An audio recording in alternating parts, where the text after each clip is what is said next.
Hello everyone, स्वागत है आप लोग का हमारे यूट्यूब चैनल नेशनल क्लास में। आज के इस वीडियो में हम बिहार पैरामेडिकल एग्जाम 2024 के लिए यहाँ पर आपको जो है 90 MCQ क्वेश्चंस को लेकर आए हुए हैं और ये हम क्वेश्चन जो है वो सारे सब्जेक्ट्स यहाँ पर करने वाले हैं। और जैसे कि आपके एग्जाम में जो है जितने सब्जेक्ट से जितने क्वेश्चन पूछे जाते हैं जो है जस्ट उसी टाइप आज का वीडियो आप लोग के लिए ज़्यादा इंपॉर्टेंट रहने वाला है। उसी टाइप के क्वेश्चन यहाँ पर हम जो करने वाले हैं जो कि आपके एग्जाम में पूछे जाते हैं जस्ट।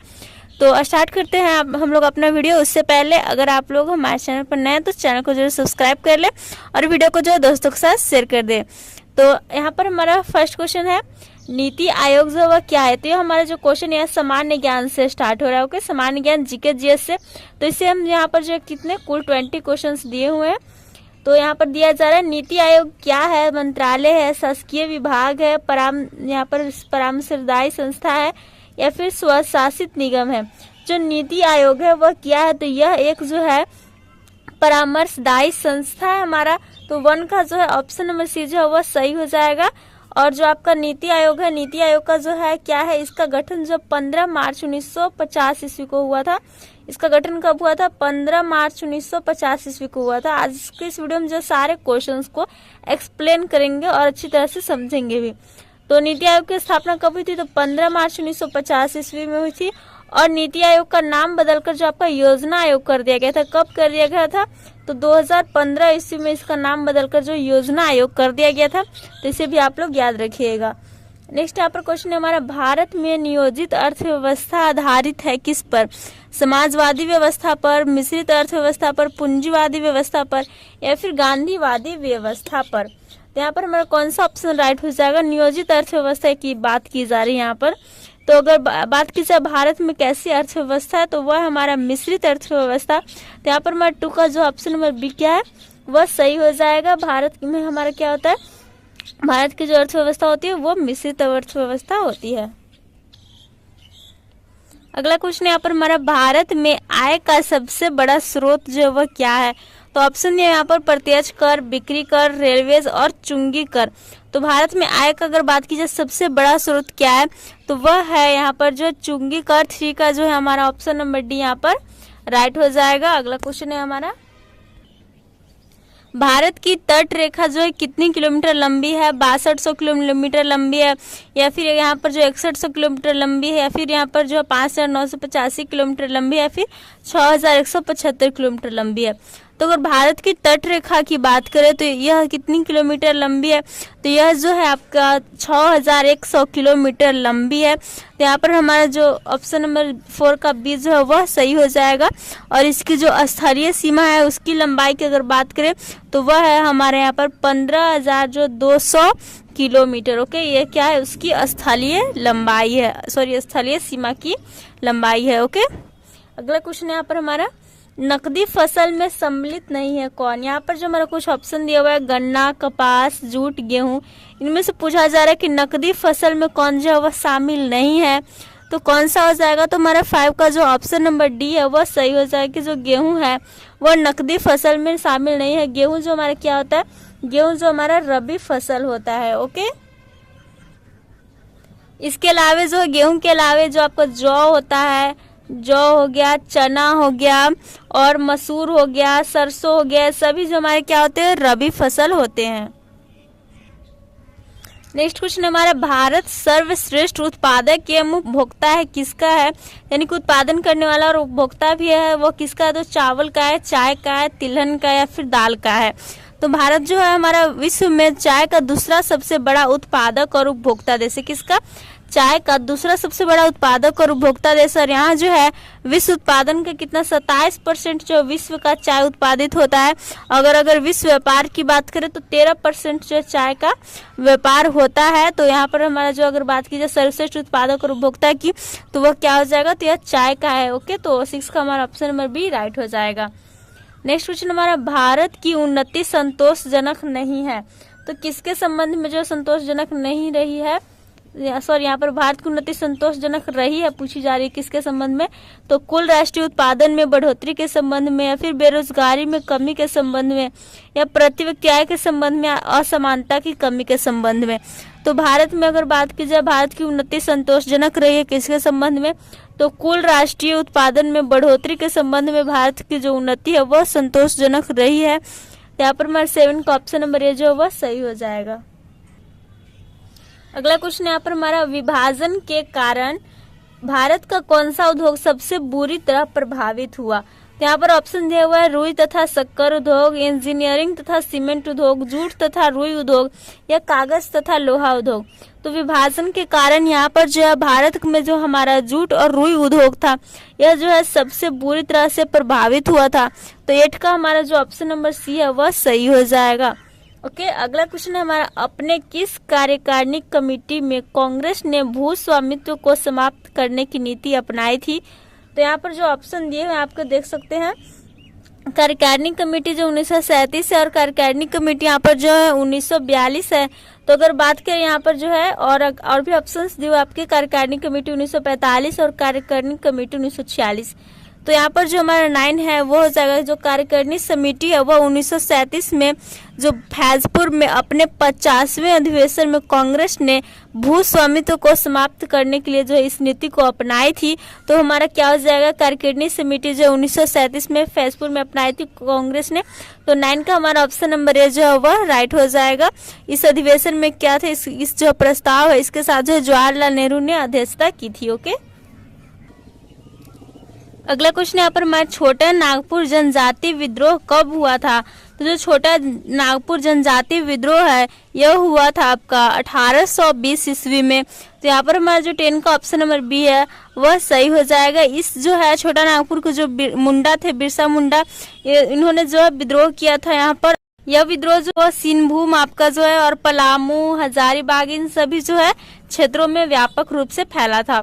नेक्स्ट क्वेश्चन हमारा, गांधी जी का चंपारण सत्याग्रह किससे जुड़ा था। तो जो गांधी जी का चंपारण सत्याग्रह था यहाँ पर दिया हुआ है, इजारादारी, जेनमिस, तिनकठिया, कोई भी नहीं। तो जो चंपारण सत्याग्रह था वह गांधी जी ने आपका अहमदाबाद के जो निकट है वहीं पर जो आश्रम स्थापित किए थे। और 1917 ईस्वी में कब चंपारण सत्याग्रह की शुरुआत हुई थी, तो 1970 ईस्वी में जो बिहार के चंपारण जिला है इसी में जो किसानों के में जो अत्याचार किसानों के साथ किया जा रहा था, तिनकठिया प्रणाली के दौरान उससे जो है नील की खेती कराई जाती थी, जिस कारण जो इनका जो है चंपारण सत्याग्रह शुरू किया गया था गांधी जी के द्वारा। कब, तो 1917 में यहाँ पर जो जब चंपारण जिले में पहुंचे थे। तो हमारा 11 का जो ऑप्शन नंबर बी है वह सही हो जाएगा। नेक्स्ट क्वेश्चन हमारे यहाँ पर, उलगुलान विद्रोह किससे जुड़ा था। तो जो उलगुलान विद्रोह है पूछा, यहाँ पर ऑप्शन दिया हुआ संथाल, कोल, कच्छा नागा, बिरसा मुंडा। तो उलगुलान यहाँ पर विद्रोह जो है यह जुड़ा है आपका बिरसा मुंडा से। तो 12 का हमारा ऑप्शन नंबर डी जो है वह राइट हो जाएगा। ओके, इसका जो उलगुलान का जो अर्थ होता है वो हो जाता है महा हलचल या महाविद्रोह हो जाता है। ओके,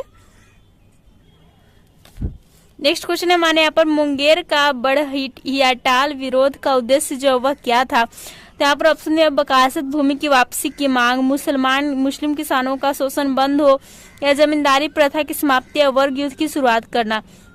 तो मुंगेर का जो बड़हियाटाल विरोध है इसका उद्देश्य तो क्या था, तो इसका उद्देश्य था बकासत भूमि की वापसी की मांग। तो यहाँ पर हमारा 13 का ऑप्शन नंबर ए जो वह सही हो जाएगा। नेक्स्ट क्वेश्चन नंबर यहाँ पर, दामोदर नदी निकलती है किससे। तो यहाँ पर ऑप्शन दिया तिब्बत से, छोटा नागपुर से, नैनीताल के पास से, या फिर सोमेश्वर पहाड़ी के पश्चिमी ढाल से। तो जो दामोदर नदी है वह कहाँ से निकलती है, तो इसकी बात करें तो इसका जो उद्गम है पलामू के लातेहार जिला के जो उत्तरी पूर्वी भाग से होता है। और यह जो क्षेत्र है वह किसका, तो छोटा नागपुर जो क्षेत्र है का है। तो 14 का हमारा ऑप्शन नंबर बी जो है वह राइट हो जाएगा। नेक्स्ट क्वेश्चन है हमारा, पूर्वी समुद्रों की स्वामिनी का नाम क्या है। तो पूर्वी समुद्रों की स्वामिनी के नाम की बात करें तो वह है आपके जो है भारत का। तो यहाँ पर हमारा 15 का ऑप्शन नंबर डी जो वह सही हो जाएगा, पूर्वी समुद्रों की स्वामिनी। नेक्स्ट हमारा, भारतीय संविधान को अपनाया गया था किसके द्वारा, संवैधानिक सभा के द्वारा, ब्रिटिश संसद द्वारा, गवर्नर जनरल द्वारा, भारतीय संसद द्वारा। जो भारतीय हमारा संविधान है इसको स्वीकारा गया था संवैधानिक सभा के द्वारा। कब इसको जो अपनाया गया था, तो 26 नवंबर 1949 ईस्वी को, 26 नवंबर 1949 ईस्वी को जो है इसे अपनाया गया था। अभी जो आप लोग को जीके में संविधान में जो एक्स्ट्रा पॉइंट आपसे कराया जा रहा है और आप लोग का जो फिजिक्स केमिस्ट्री है वो जो सारा चैप्टर यहाँ पर समाप्त हो चुका है, इसलिए जो सेशन स्टार्ट किया गया 90 MCQ क्वेश्चन वाला। और बायो भी आपका चल रहा है और जीके भी अभी चल रहा है और हिंदी भी सभी अभी आपका चल रहा है।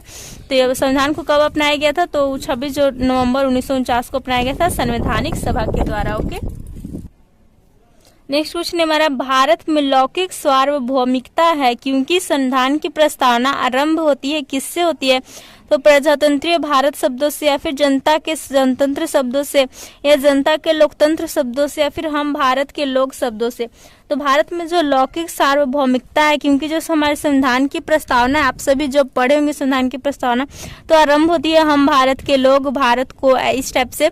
तो यहाँ पर हमारा 17 का ऑप्शन नंबर डी जो है सही हो जाएगा। यह जो है सारे सरकारी विद्यालय में जो भारत की प्रस्तावना जो है वो पढ़ाई जाती है। ओके, तो ये जो इसका स्टार्टिंग शब्द हो जाता है। अगला क्वेश्चन यहाँ पर हमारा, कोई वित्तीय बिल प्रस्तावित हो सकता है कहाँ पे? केवल राज्यसभा में, केवल लोकसभा में, एक साथ दोनों सदनों में, या फिर दोनों सदनों के संयुक्त सत्र में। तो कोई जो वित्तीय बिल है अगर उसको हमें प्रस्तावित करना तो वह कहाँ हो सकता है? तो वह जो प्रस्तावित हो सकता है आपका केवल लोकसभा में। तो हमारे 18 का जो ऑप्शन नंबर डी है, यह जो है यहाँ पर बी है वो केवल लोकसभा में 18 का राइट हो जाएगा। ओके, यहाँ पर जो हमारा भारतीय संविधान का अनुच्छेद 109 है उसी के अनुसार यह जो है केवल लोकसभा में ही प्रस्तुत हो सकता है, अनुच्छेद 109 के अनुसार। ओके, नेक्स्ट क्वेश्चन हमारा, भारतीय नागरिकों के मौलिक अधिकारों का वर्णन है कौन सा है? यानी कि भारतीय नागरिक के मौलिक अधिकार का वर्णन जो है कौन से अनुच्छेद से कौन से होता है? तो इसके ऑप्शंस को हम देखते हैं। यहाँ पर ऑप्शन दिया हुआ है संविधान के अनुच्छेद 12 से 35 तक, या 13 से 36, या 15 से 39, या 16 से 40 तक। तो भारतीय नागरिकों के जो मौलिक अधिकार है इसका वर्णन कौन से अनुच्छेद में? तो वह हमारे संविधान के अनुच्छेद 12 से 35 तक वर्णन है। तो हमारा यहाँ पर 19 का ऑप्शन नंबर ये जो है वह सही हो जाएगा।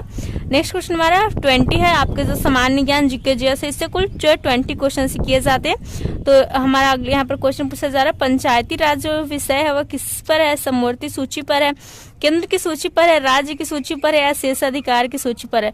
जो पंचायती राज विषय है यह जो है किसकी सूची पर है? तो यह जो है आपका राइट आंसर हो जाएगा कि राज्य की सूची पर है पंचायती राज का विषय। तो 20 का हमारा ऑप्शन नंबर सी जो है वह सही हो जाएगा। ओके, अब हम जो है यहाँ पर सामान्य विज्ञान से, यानी कि जो साइंस है जिसके अंतर्गत आपका फिजिक्स, केमिस्ट्री और बायो आते हैं, इनसे जो है क्वेश्चंस को करते हैं। ओके, तो यहाँ पर फर्स्ट क्वेश्चन हमारा, भोजन का ऊर्जा में परिवर्तन कोशिका के किस भाग में होता है? तो यहाँ पर ऑप्शन दिया है केंद्रक में, बायोलॉजी से क्वेश्चन यहाँ पर स्टार्ट हुआ है, केंद्रक से, क्लोरोप्लास्ट से, राइबोसोम से, या फिर माइटोकॉन्ड्रिया। तो भोजन का जो ऊर्जा में परिवर्तन होता है यह हमारे सेल के कौन से भाग में होता है? तो यह जो सेल के हमारे माइटोकॉन्ड्रिया में होता है। तो 21 का यहाँ पर जो हमारा ऑप्शन नंबर डी है वह सही हो जाएगा। ओके, अगला क्वेश्चन हमारा, कोशिका सिद्धांत का प्रतिपादन किसने किया था? जो कोशिका सिद्धांत है उस सेल थ्योरी, इसका जो प्रतिपादन किया था स्लाइडेन और स्वान ने किया था। कब किया था? तो यह जो है 1838 से 39 ईस्वी में जो है इस सिद्धांत का प्रतिपादन किया था स्लाइडेन और स्वान ने। तो हमारा 22 का ऑप्शन नंबर सी जो है वह राइट हो जाएगा। ओके, नेक्स्ट क्वेश्चन में यहाँ पर हमारा, हरगोविंद खुराना को किस खोज के लिए नोबेल पुरस्कार मिला था? तो हरगोविंद खुराना को यहाँ पर जो ऑप्शन दिया, अनुवांशिक कोड, हार्मोन, इम्यूनोलॉजी या फिर जीन संश्लेषण के लिए नोबेल पुरस्कार मिला था। तो हरगोविंद खुराना को जो अनुवांशिक कोड यानी कि जेनेटिक कोड की खोज के लिए जो नोबेल पुरस्कार दिया गया था। तो 23 का हमारा जो यहाँ पर ऑप्शन नंबर ये है वह सही हो जाएगा। और ये कब इनको जो है मिला था? तो यह जो है मिला था आपका 1968 ईस्वी में। कब मिला था? 1968 ईस्वी में इन्हें जो है नोबेल पुरस्कार दिया गया था इस कार्य के लिए, जेनेटिक कोड का पता लगाने के लिए। नेक्स्ट क्वेश्चन हमारा, निम्न में एक परजीवी जो निद्रा रोग या यहाँ पर जो गैम्बियंस ज्वर उत्पन्न करता है, तो कौन सा वो परजीवी पैरासाइट का नाम यहाँ पर पूछा जा रहा है। तो निद्रा रोग उत्पन्न करने वाला जो पैरासाइट हो जाता है वो हो जाता है हमारा ट्रिप्नोसोमा। कौन सा हो जाता है? ट्रिप्नोसोमा हो जाता है। ये जो निद्रा रोग यानी कि सोने की बीमारी हो जाती है, इससे जो है मस्तिष्क में होता है, इसके कारण जो बहुत नींद के साथ बुखार आ जाता है निद्रा रोग में। तो हमारा 24 का जो ऑप्शन नंबर बी है वह सही हो जाएगा। नेक्स्ट क्वेश्चन हमारे यहाँ पर, एक पादप कोशिका जंतु कोशिका से अनुपस्थिति में जो है भिन्न होती है, किसकी अनुपस्थिति में? तो सेंट्रियोल्स यानी कि तारक केंद्रकों की, या फिर जो राइबोसोम्स के माइटोकॉन्ड्रिया की, या फिर केंद्रकों की। तो यहाँ पर हमारा राइट आंसर हो जाएगा सेंट्रियोल्स यानी कि तारक केंद्रों की एक पादप कोशिका जो है वो जंतु कोशिका से अनुपस्थिति में भिन्न होती है। ओके, तो यहाँ पर हमारा जो 25 है इसका ऑप्शन नंबर ए सही हो जाएगा। नेक्स्ट क्वेश्चन हमारा जीव मंडल की सबसे छोटी कोशिका यानी कि सेल जो है वो कौन सी होती है। तो जीव मंडल की सबसे छोटी कोशिका जो है वो कौन हो जाती है, तो वह हो जाती है हमारी यहाँ पर जो है ऑप्शन देख सकते हैं यहाँ पर प्लियोरोनिमिया है, एसिडोबुलेरिया, क्लोमाइडोमोनास और अमीबा है। तो पूरे जीव मंडल में सबसे छोटी कोशिका यानी कि सेल की बात हो रही है तो वो हो जाती है हमारा यहाँ पर प्लियोरोनिमोनिया। तो 26 का ऑप्शन नंबर ये जो वह राइट हो जाएगा। नेक्स्ट क्वेश्चन हमारे पास जीनोम जो है वह क्या है। जीनोम में क्या है, एक गुणसूत्र के जीनों की संख्या है, या फिर एक लवण की अभिव्यक्ति के लिए आवश्यक जीनों की कुल संख्या है, या लिंग निर्धारण करने वाले गुणसूत्रों की संख्या, फिर एक जाति के गुणसूत्रों की यहाँ पर जो अनुगुणित हो जाएगा, अनुगुणित संख्या। तो जीनोम क्या है, तो हमारा जो जीनोम हो जाता है वह क्या होता है, तो वह जो है एक जाति के गुणसूत्रों के जो अनुगुणित संख्या हो जाएगी। यहाँ पर जो है 27 का जो ऑप्शन नंबर डी है वह राइट हो जाएगा। ओके, इसमें हमारा क्या हो जाता है, गुणसूत्र में जो अनुवांशिक पदार्थ पाया जाता है, गुणसूत्र यानी कि क्रोमोसोम में एक अनुवांशिक पदार्थ पाया जाता है, इसी को हम लोग जो है जीनोम कहते हैं। ठीक है, और ये इसके अंतर्गत जो संपूर्ण गुणसूत्र आते हैं, पूरे को पूरे क्रोमोसोम आते हैं, और जो है हमारा जो जीन होता है इन्हीं क्रोमोसोम में गुणसूत्र में पाया जाता है। तो हमारा जीनोम ये हो गया। ओके, नेक्स्ट क्वेश्चन यहाँ पर हमारा इलेक्ट्रॉन माइक्रोस्कोप में प्रकाश का जो स्रोत होता है वह क्या होता है। इंफ्रारेड, इलेक्ट्रॉन विकिरण या सामान्य दिन का प्रकाश है, इनमें से कोई नहीं। तो जो इलेक्ट्रॉन माइक्रोस्कोप है इसमें प्रकाश के स्रोत की बात करो तो वह हो जाती है आपका इलेक्ट्रॉन किरणें।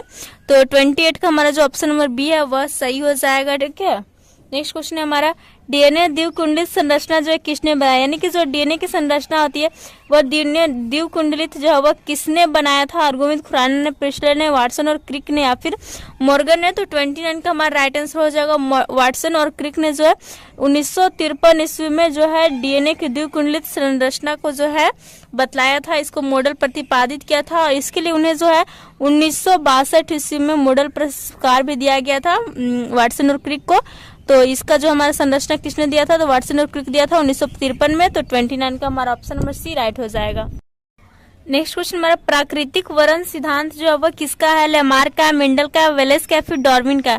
जो प्राकृतिक वर्ण का सिद्धांत है यह किसका है, तो यह जो सिद्धांत है यह डार्विन का है।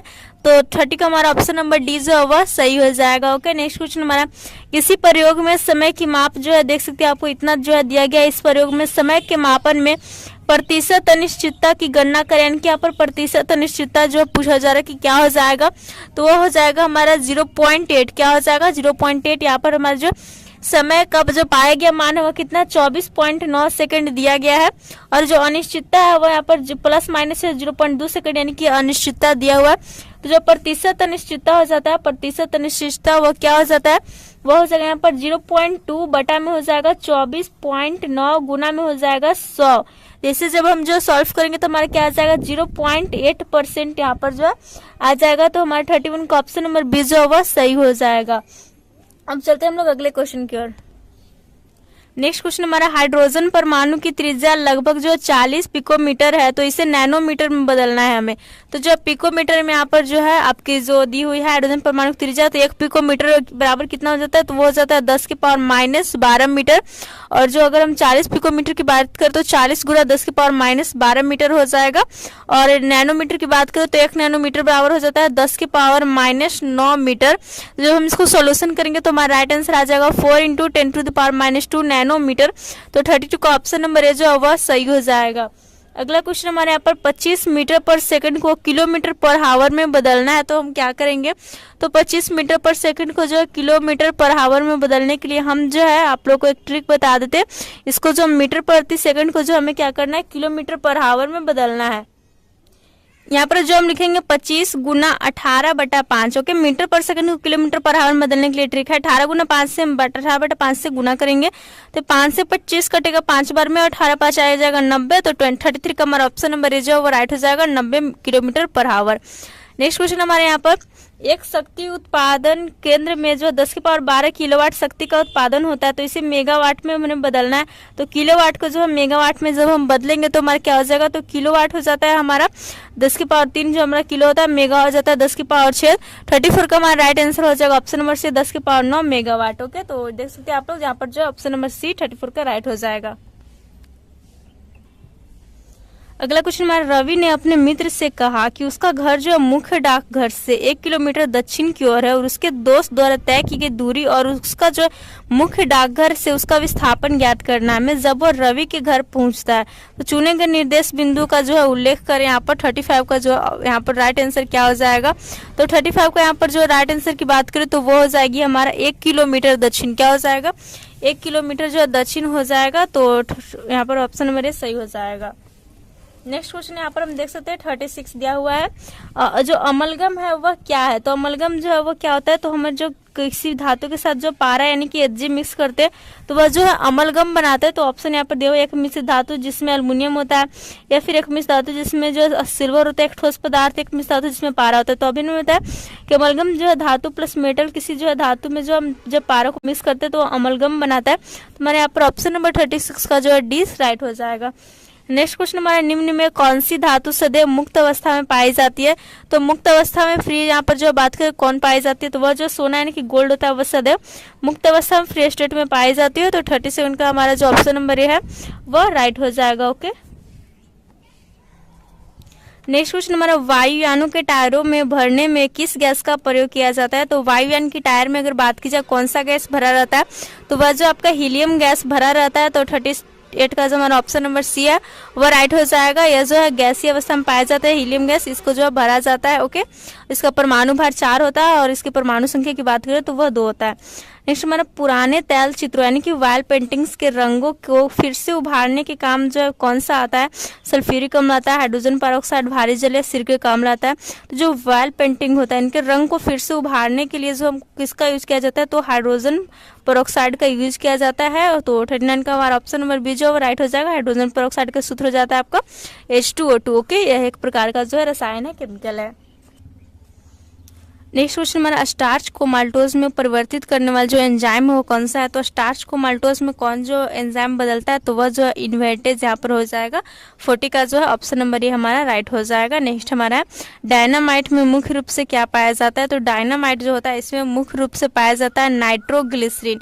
क्या पाया जाता है, नाइट्रोग्लिसरीन पाया जाता है। और इसका आविष्कार जो अल्फ्रेड नोबेल ने किया था 1867 ईस्वी में डायनामाइट का आविष्कार हुआ था, जो अल्फ्रेड नोबेल ने किया था। और इसमें जो क्या पाया जाता है, नाइट्रोग्लिसरीन पाया जाता है। ओके, नेक्स्ट हमारा, सिरके में क्या पाया जाता है, तो सिरके में जो आपका एसिटिक अम्ल पाया जाता है। तो हमारा 42 का जो ऑप्शन नंबर बी है वह सही हो जाएगा। अगला यहाँ पर क्वेश्चन है, नेक्स्ट क्वेश्चन हमारा, खाद्य पदार्थों के संरक्षण में किसका प्रयोग किया जाता है, खाद्य पदार्थों को खराब होने से बचाने के लिए किसका यूज किया जाता है, तो नाइट्रिक अम्ल का, या फिर हाइड्रोक्लोरिक अम्ल का, फिनोल का, या बेंजोइक अम्ल का। तो 43 का हमारा राइट आंसर हो जाएगा बेंजोइक अम्ल का जो है खाद्य परिरक्षण के रूप में यूज करता है, जिससे जो है थोड़े समय जो देर होने के बाद भी उसका जो रंग होता है, स्वाद होता है, गंध, वो सब जो बरकरार रहता है। बेंजोइक अम्ल का यूज किया जाता है इनके संरक्षण में बचाने में। नेक्स्ट क्वेश्चन है हमारा, प्राकृतिक रबर के संश्लेषण में किसका प्रयोग किया जाता है, तो प्राकृतिक रबर के संश्लेषण यानी कि निर्माण में आइसोप्रीन का यूज किया जाता है, क्योंकि प्राकृतिक रबर जो आइसोप्रीन का बहुलक होता है। तो 44 का हमारा ऑप्शन नंबर जो बी है वो राइट हो जाएगा। नेक्स्ट क्वेश्चन हमारा, पॉलीथीन प्राप्त होता है किससे प्राप्त होता है, तो यहाँ पर जो पॉलीथीन हमारा होता है वह प्राप्त होता है आपका एथिलीन के बहुलीकरण से। किससे प्राप्त होता है, एथिलीन के बहुलीकरण से जो पॉलीथीन आपका प्राप्त होता है। तो हमारे यहाँ पर जो है 45 का ऑप्शन नंबर सी राइट हो जाएगा। तो हमने जो साइंस के अपने जो भी 25 क्वेश्चन दिए हुए थे उनको कर लिया। अब हमारे यहाँ पर गणित यानी कि मैथमेटिक्स से स्टार्ट होता है और इसके भी हम जो है सारे क्वेश्चन को करते हैं। ओके, तो यहाँ पर हमारा फर्स्ट यहाँ पर दिया हुआ क्वेश्चन, एक समद्विबाहु समलंब के आधार का कोण जो 45 डिग्री है और यदि छोटी भुजा और 2 बराबर भुजाएं प्रत्येक 10 सेंटीमीटर, तो उस समलंब का क्षेत्रफल जो है क्या हो जाएगा। तो समलंब चतुर्भुज का जो क्षेत्रफल निकालने के लिए जो है सबसे पहले हम जो है क्या करेंगे, इसमें जो आप लोग का tan थीटा का इसका जो मान निकालना पड़ेगा। उसके बाद इसके जो समलंब चतुर्भुज के क्षेत्रफल से इसका मान निकल जाएगा। तो हमारा जो आंसर आ जाएगा 46 का, वो आ जाएगा 50√2 प्लस में 50 वर्ग सेंटीमीटर। तो 46 का हमारा ऑप्शन नंबर ए जो वह सही हो जाएगा। नेक्स्ट क्वेश्चन हमारा देख सकते हैं यहाँ पर 47 दिया हुआ है। राहुल एक मशीन जो 50 लाख रुपए में घाटे में बेचता है। यदि उसने उससे 60 लाख में बेचा होता तो उसका लाभ जो उसके पूर्व घाटे का 7 गुना होता। तो मशीन का जो क्रयमूल्य है वह क्या हो जाएगा? तो क्रयमूल्य की बात करें मशीन की तो वो हो जाएगी हमारा जो यहाँ पर 51.25 लाख रुपए। तो 47 का ऑप्शन नंबर ए जो है वह सही हो जाएगा। नेक्स्ट क्वेश्चन हमारा है, यदि एक वृत्त की त्रिज्या में 27% की वृद्धि की जाती है तो उसका क्षेत्रफल जो कितना प्रतिशत बढ़ जाएगा? तो उसका क्षेत्रफल जो 61.29% बढ़ जाएगा। ओके, इसका जो सोल्यूशन की बात करें तो वो हो जाएगा आपका 27 प्लस में हम करेंगे जो है 27, फिर प्लस में करेंगे 27 इंटू 27 और बटा में हमारा हो जाएगा 100। ओके, और इसको जब हम जो है क्या करेंगे सोल्यूशन करेंगे तो आ जाएगा हमारा 61.29%। नेक्स्ट क्वेश्चन है हमारा, यदि गिरीलाल का वेतन हरिराम के वेतन से 11/7 गुना है और शेखर का वेतन जो है हरिराम के वेतन से 3/4 गुना है तो गिरीलाल के वेतन का शेखर के वेतन से अनुपात क्या हो जाएगा? तो यह क्या अनुपात हो जाएगा? यह हो जाएगा 44:21। तो 49 का हमारा ऑप्शन नंबर ए जो वह सही हो जाएगा। नेक्स्ट क्वेश्चन मैंने यहाँ पर कौसे प्लस साइने का होल स्क्वायर प्लस कौसे माइनस साइने का होल स्क्वायर किसके बराबर है? तो इन सारे क्वेश्चंस को आप आइडिया लगा सकते हैं। आपको जो क्वेश्चंस की टाइप के पूछे जाते हैं तो देख सकते हैं स्टार्टिंग से आप लोग का जो क्रैमल विक्रैमल से क्वेश्चन पूछे जाते हैं, प्रतिशत से पूछे जाते हैं और यहाँ पर देख सकते हैं ट्रिगोनोमेट्री से भी क्वेश्चन पूछे जाते हैं। तो यहाँ पर हमारा क्या हो जाएगा इसका राइट आंसर? तो इसको सारे फॉर्मूले का आप लोग जो याद करके जाएं तो ऑप्शन नंबर सी जो यहाँ पर हमारा 2 आ जाएगा। इसको जब हम सोल्यूशन करेंगे तो फॉर्मूला पर बैठा करके ए प्लस बी का जो है होल स्क्वायर पर इसको भी तोड़ेंगे और इसको ए माइनस बी का होल स्क्वायर पर तोड़ेंगे। फिर जो है sine square theta plus cos square theta is equal to 1 हो जाता है। इस टाइप से सोल्यूशन हो जाएगा। नेक्स्ट क्वेश्चन में यहाँ पर, यदि एक व्यापारी सूची मूल्य पर 20% की छूट प्रदान करता है तो उसे 16% का नुकसान होता है। यदि वह सूची मूल्य पर 10% की छूट पर माल बेचता है तो उसे कितने प्रतिशत लाभ या कितने प्रतिशत हानि होगी? तो यहाँ पर हमारा 51 का राइट आंसर हो जाएगा। और क्या हो जाएगा? वो हो जाएगा इसका जो है 5.5% की हानि होगी। तो 51 का हमारा ऑप्शन नंबर डी सही हो जाएगा। नेक्स्ट क्वेश्चन हमारे यहाँ पर 30 और 42 के बीच की सभी अविभाज्य संख्याओं का योग पूछा जा रहा है। तो अविभाज्य संख्याओं का योग क्या हो जाएगा? तो 52 का जो हमारा हो जाएगा। इसके लिए हम क्या करेंगे 30 और 42 यहाँ पर दिया हुआ है तो इसको जो हम जोड़ेंगे 31 जोड़ेंगे, प्लस में यहाँ पर जो है 37 और प्लस में 41 को जहाँ पर जो है जोड़ेंगे हम तो क्या आ जाएगा? वो आ जाएगा हमारा 109। तो हमारा राइट आंसर हो जाएगा 109। ओके,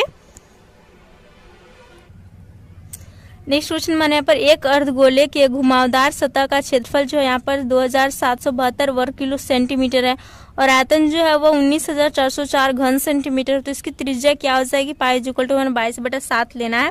तो इसको जो त्रिज्या हो जाएगी वो क्या हो जाएगी? तो वो हो जाएगी आपके 21 सेंटीमीटर। तो 53 का हमारा ऑप्शन नंबर बी सही हो जाएगा। नेक्स्ट क्वेश्चन हमारा, यदि cos c minus cos d is equal to x है तो x का मान जो है वह क्या हो जाएगा? तो यहाँ पर ऑप्शन आप देख सकते हैं। तो x का मान हमारा क्या हो जाएगा? तो वो हो जाएगा यहाँ पर 2 sin into C plus D by 2 और into sine D minus C by 2 हो जाएगा। तो वो हो जाएगा यहाँ पर 2 sin into C plus D by 2 और into sine D minus C by 2। तो 54 का ऑप्शन नंबर सी हमारा सही हो जाएगा। अगला क्वेश्चन हमारा, x का मान क्या है जिसके लिए समीकरण जो है 12 माइनस 6x और 4x प्लस 2 जो है वह बराबर हो जाएंगे। x की जगह हम क्या रखेंगे? तो हम बारी बारी से जो सारे ऑप्शंस को रखकर चेक करना है आप लोग को। तब हम जब यहाँ पर 1 रखेंगे तो 12 में 6 गया 6 और यहाँ पर 4 2 6 हो जाएगा, दोनों का मान बराबर हो जाएगा। तो 55 का ऑप्शन नंबर सी यहाँ पर सही हो जाएगा। नेक्स्ट क्वेश्चन हमारा, y अक्ष पर बिंदु जो 2,-7 का परावर्तन क्या हो जाएगा? तो वह हो जाएगा यहाँ पर -2 और -7। तो 56 का ऑप्शन नंबर बी सही हो जाएगा। नेक्स्ट क्वेश्चन हमारे यहाँ पर, एक वस्तु की कीमत जो है हमें जो 3% की छूट दी जाती है, पुराना मूल्य वापस लाने के लिए कितने प्रतिशत में वृद्धि करनी चाहिए? तो 57 का हमारा राइट आंसर हो जाएगा option number C 3.09%। Next question हमारा, 8% वार्षिक दर से 3 वर्षों के लिए एक निश्चित राशि पर साधारण ब्याज 10% वार्षिक दर से 2 वर्षों के लिए 16,000 रुपए की राशि पर चक्रवृद्धि ब्याज से आधा है। तो साधारण ब्याज पर दी गई जो राशि है वह कितनी हो जाएगी? तो वह हो जाएगी यहाँ पर 7,000 रुपए। 58 का ऑप्शन नंबर सी सही हो जाएगा। नेक्स्ट क्वेश्चन यहाँ पर हमारा 24 बी स्क्वायर सी द्वारा जो 144 A Q B Q C Q को विभाजित करने पर क्या प्राप्त होता है? तो इसे विभाजित करने पर प्राप्त होता है यहाँ पर 6 ए क्यू और बी सी स्क्वायर। तो यहाँ पर जो हमारा 59 का ऑप्शन नंबर एस राइट हो जाएगा। नेक्स्ट क्वेश्चन हमारे यहाँ पर देख सकते हैं और लास्ट क्वेश्चन हमारा आज का ये तो यहाँ पर दिया हुआ है यदि cos 4a माइनस जो है sin 4a is equal to x है तो x का मान क्या हो जाएगा, तो x का मान हमारा हो जाएगा 2 cos स्क्वायर a माइनस 1, तो 60 का हमारा ऑप्शन में भी यहाँ पर सही हो जाएगा। अब नेक्स्ट हम यहाँ पर जो इंग्लिश का आपके जो क्वेश्चंस जितने हैं उन सभी को करते हैं यहाँ पर और समझते हैं। तो यहाँ पर देख सकते हैं आपका जो पैसेज दिया हुआ है, बोला जा रहा है कि क्वेश्चन 61 से 65 तक जो आपका ये जो पैसेज दिया हुआ है इसी से जो है वह क्वेश्चंस किया हुआ है आपको। तो सबसे पहले आप जो पैसेज को देख सकते हैं, इस टाइप के पैसेज जो आपके एग्जाम में भी दिए जाएंगे और फिर इससे जो है क्वेश्चंस आपके आते हैं। तो ये सारे क्वेश्चन जो आपके वो पैसेज को पढ़कर देने होते हैं, तो आपको जो एग्जाम में आराम से जो पैसेज को पढ़ना है और फिर जो है पढ़ के उन सारे क्वेश्चंस का आंसर कर देना है। यहाँ पर हम जो है और इस पैसेज के बाद के जो पोर्शंस दिए हुए हैं उन सभी को जो है कर लेते हैं। तो पैसेज के बाद यहाँ पर जो है आपका स्टार्ट होता है क्वेश्चन नंबर जो है 71 से आपका question rearrange the part of the sentence in the correct order, यानी कि आपका जो कोई सेंटेंस का पार्ट दिया हो इनको जो सही ऑर्डर में सब आपको जो यहाँ पर क्या करना है, सजाना है। तो वो क्या हो जाएगा, तो यहाँ पर देख सकते हैं जो दिया हुआ PQR हो जाएगा QPR। तो सबसे पहले हम इनको पढ़ते हैं। तो P में दिया हुआ कम्युनिटीज इज दैट, Q में दिया दे डिजर्व टू डाई और R में दिया die functional down scale.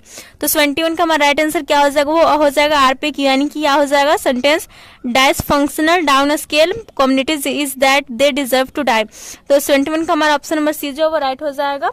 Next question यहाँ पर दिया हुआ है हमारा improve the bracketed part of the sentence, यानी कि ब्रैकेट में जो सेंटेंस का यहाँ पर जो वर्ड दिया इसको इम्प्रूव करना है आपको और बताना है। जैसे कि the unfortunate old man was knocked, यहाँ पर अवे बाय है द रैश ड्राइवर। तो यहाँ पर अवे बाय के जो है आप क्या रख सकते हैं या फिर कोई सुधार जो नहीं करना चाहते हैं, तो 22 का हमारा राइट आंसर हो जाएगा। इसकी जगह हम आउट बाय का यूज कर सकते हैं, तो 22 का हमारा ऑप्शन नंबर राइट हो जाएगा। नेक्स्ट क्वेश्चन, नेक्स्ट यहाँ पर पूछा जा रहा है हमसे इन the following question out of the 4 alternatives, यहाँ पर जो पूछा जा रहा है select the alternative which is the best substitute of the phrase. यहाँ पर फ्रेज आपका दिया हुआ है, इसके लिए पूछा जा रहा है कौन सा जो एक शब्द जो क्या हो जाएगा, something widely feared as a possible dangerous occurrence. तो इसके लिए हमारा राइट आंसर हो जाएगा स्पेक्टर। ओके, तो 23 का ऑप्शन मेरे सही हो जाएगा।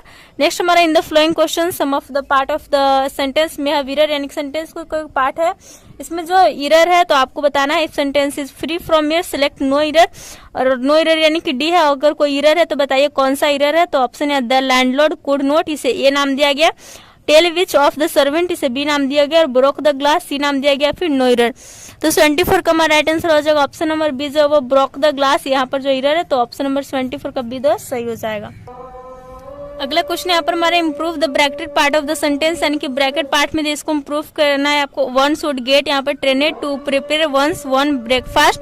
तो 25 का हमारा राइट आंसर हो जाएगा यहाँ पर जो use to prepare once one breakfast. यहाँ पर जो ब्रैकेटेड पार्ट है इसका जो हम यहाँ पर यूज जो है वो कर सकते हैं। तो यहाँ हमारा इंग्लिश का जो हो गया, आप लोग का यहाँ पर जो पैसेज दिया हुआ है उसको पढ़ करके आपको आंसर देना रहता है और जो ग्रामर के कुछ पोर्शंस आते हैं तो उसे आप लोग को बनाने हैं। ओके, तो पैसेज जो आपके एग्जाम में अलग अलग आएंगे तो आपको जो पैसेज को ध्यान से पढ़ना और आंसर देना, और जो ग्रामर है वो पूछे जाते हैं इस टाइप से। अब हम जो हिंदी के सारे क्वेश्चन को कर लेते हैं जो कि यहाँ पर जो दिए हुए हैं और सारे को समझते हैं। तो फर्स्ट यहाँ पर देख सकते हैं दिया हुआ है आप लोग का आस्तिक का विलोम क्या हो जाएगा। तो हम सभी जानते हैं आस्तिक शब्द का विलोम क्या हो जाएगा, तो आस्तिक का विलोम हो जाता है नास्तिक। तो यहाँ पर हमारा 26 का जो ऑप्शन नंबर बी है वह क्या हो जाएगा, सही हो जाएगा। नेक्स्ट क्वेश्चन है हमारा आयात का विलोम क्या हो जाएगा। तो आयात का विलोम होता है निर्यात। तो 27 का हमारा जो ऑप्शन नंबर यहाँ पर जो सी है वह सही हो जाएगा। आपको विलोम शब्द परिवारवाची शब्द इस टाइप के क्वेश्चंस पूछे जाते हैं। नेक्स्ट क्वेश्चन हमारा पृथ्वी का पर्यायवाची क्या है। तो पृथ्वी का पर्यायवाची क्या हो जाएगा, तो वो यहाँ पर दिया हुआ साध्वी भूमि चंद्र या फिर पार्थिव, तो वो हो जाएगा हमारा यहाँ पर भूमि। तो 28 का ऑप्शन नंबर बी सही हो जाएगा। नेक्स्ट यहाँ पर दिया हमारे की जो प्रश्न 29 से लेकर के 82 तक क्या किया हुआ है कि प्रत्येक प्रश्न में एक एक वाक्य दिया गया और जिसका प्रत्येक के लिए जो नीचे 4 शब्द दिए गए और काले भाग के जो शुद्ध व्यक्त करने वाले सही शब्द का चयन कीजिए। यानी कि यहाँ पर जो जैसे कि दिया हुआ है सीमा सुरक्षा बल के जवानों ने जवाबी कार्रवाई करते हुए अनेक उग्रवादियों को मार गिराया। तो यहाँ पर जो जवाबी शब्द है इसके लिए जो सही शब्द का चयन कीजिए। तो आघात जगह प्रतिघात जगह प्रहार हो जाएगा या फिर आक्रमण हो जाएगा। तो 29 का हमारा ऑप्शन बी जो राइट हो जाएगा कि प्रतिघात जो कार्रवाई करते हुए अनेक उग्रवादियों को मार गिराया। तो ऑप्शन नंबर 20 का राइट हो जाएगा। इस तरह यहाँ पर जो 82 तक जो इस टाइप के क्वेश्चंस दिए हुए हैं। नेक्स्ट यहाँ पर परीक्षा में सफलता के लिए दृढ़ निश्चय करना आवश्यक है। तो इसके लिए जो है दृढ़ निश्चय करना का अर्थ क्या हो जाएगा, कमर टूटना, कमर तोड़ना, कमर कसना, कमर सीधी करना। तो दृढ़ निश्चय की जगह पर हम जो कौन सा और जो है जो यहाँ पर जो वाक्य है उससे हम लोग रख सकते हैं, तो हो जाएगा हमारा कि कमर कसना जो है जरूरी आवश्यक है, यानी कि तैयार होना आवश्यक है। तो 80 का हमारा ऑप्शन नंबर सी राइट हो जाएगा। नेक्स्ट हमारा सभी को समभाव से देखना महापुरुषों का स्वभाव है। तो समभाव से देखना यानी क्या हो जाएगा, यानी कि हो जाएगा एक आंख से देखना है। तो 81 का हमारा ऑप्शन नंबर बी सही हो जाएगा। नेक्स्ट क्वेश्चन यहाँ पर हमारा मरने की इच्छा से कहीं अधिक प्रबल होती है जीने की इच्छा। तो जीने की इच्छा के लिए हम कौन सा यहाँ पर जो शब्द यूज कर सकते हैं, मुरमुसा है, बुभुचा है, अभिरीसा है और फिर जिजीविसा है। तो जीने की इच्छा के लिए यहाँ पर हम यूज करते हैं जिजीविसा की। तो 82 का हमारा ऑप्शन में डी जो होगा सही हो जाएगा। नेक्स्ट क्वेश्चन हमारा निम्नलिखित में कौन जो है तद्भव शब्द है। तो यहाँ पर 14 अग्नि, वीर और भक्ति हुआ है। तो 83 का हमारा राइट आंसर हो जाएगा, वो हो जाएगा ऑप्शन नंबर ए। अगला क्वेश्चन हमारा निम्नलिखित में कौन जो है देशज शब्द है। तो देशज शब्द हो जाएगा हमारा, इसमें से वचन दिया हुआ है व्याकरण, फुनगी और घुड़सवार है। तो इनमें से जो देशज शब्द हो जाएगा वो हो जाएगा फुनगी। तो 84 का हमारा ऑप्शन नंबर सी सही हो जाएगा। नेक्स्ट क्वेश्चन हमारा दाल रोटी में कौन सा समास है। तो दाल रोटी में हमारा कौन सा समास हो जाएगा, तो हम समास जो आप लोग को चैनल पर पढ़ा चुके हैं, जाकर के देख लीजिए। दाल रोटी में हमारा जो है द्वंद्व समास हो जाएगा। ओके, इस टाइप के क्वेश्चन जो एक तरह से उल्टे सीधे लगते हैं, फिर बीच में यहाँ पर डैश नहीं दिया, डैश होना चाहिए, तो वो हमारा द्वंद्व हो जाता है। तो 85 का हमारा ऑप्शन नंबर सी बी जो है राइट हो जाएगा। नेक्स्ट है अव्रिभाव का विलोमार्थी शब्द क्या हो जाएगा, विलोम शब्द। अव्रिभाव का विलोम शब्द हो जाएगा आपका तिरोभाव। तो 86 का ऑप्शन नंबर सी सही हो जाएगा। नेक्स्ट क्वेश्चन यहाँ पर हमारा जो दायर मुकदमे का बचाव करे या काट करे उसके लिए हिंदी में शब्द क्या हो जाएगा, याचक, प्रार्थी, वादी या फिर प्रतिवादी। तो जो दायर मुकदमे का बचाव करे या काट करे उसके लिए जो हिंदी में शब्द प्रयुक्त हो जाएगा वो हो जाएगा प्रतिवादी। तो 87 का हमारा ऑप्शन नंबर डी राइट हो जाएगा। नेक्स्ट हमारा क्वेश्चन है इनमें कौन सा शब्द जो उनार्थक है, लंगोटी है, दीन है, हनुमान है और सांज्ञ है। तो यहाँ पर 88 का हमारा राइट आंसर हो जाएगा ऑप्शन नंबर ए जो लंगोटी। नेक्स्ट क्वेश्चन है हमारे यहाँ पर ज्ञानपीठ पुरस्कार से सम्मानित काव्य ग्रंथ उर्वशी के रचनाकर कौन है, यानी कि उर्वशी के आपको रचनाकर को बताना है और साथ में जो ये भी बताना है कि वे जो है ज्ञानपीठ पुरस्कार से सम्मानित भी है, उनका नाम क्या है। तो वो है हमारे रामधारी सिंह दिनकर। तो 89 का हमारा ऑप्शन नंबर डी राइट हो जाएगा। नेक्स्ट और लास्ट क्वेश्चन हमारा आज का 90 नंबर की इनमें कौन सा शब्द तलवार का समानार्थक नहीं है। कृपान दिया हुआ है, अस्सी दिया हुआ है, बल्लभ और खड्ग दिया हुआ है। तो तलवार का जो समानार्थक नहीं है वो क्या हो जाएगा, तो वो हो जाएगा हमारा बल्लभ। तो 90 का ऑप्शन नंबर सी सही हो जाएगा। तो आज हमने जो जस्ट लाइक आपके एग्जाम में 90 एमसीक्यू क्वेश्चंस को देख लिए हैं। आप लोग जो कि एग्जाम में जिस टाइप से पूछे जाते हैं, जो लेसन वाइज ऑल सब्जेक्ट का यहाँ पर देख चुके हैं सब्जेक्ट वाइज। तो आप लोग को वीडियो पसंद है तो वीडियो को लाइक कर दोस्तों के साथ शेयर करें। और जो भी स्टूडेंट्स इनको जो पूरा अंत तक देखे होंगे उनको जो आइडिया भी हो गया कि किस टाइप के क्वेश्चन पूछे जाते हैं और किस तरह से पूछे जाते हैं, कितने पूछे जाते हैं, सब कुछ उनका जवाब इसमें मिल गया होगा। तो वीडियो को देखने के लिए धन्यवाद। Thanks for watching.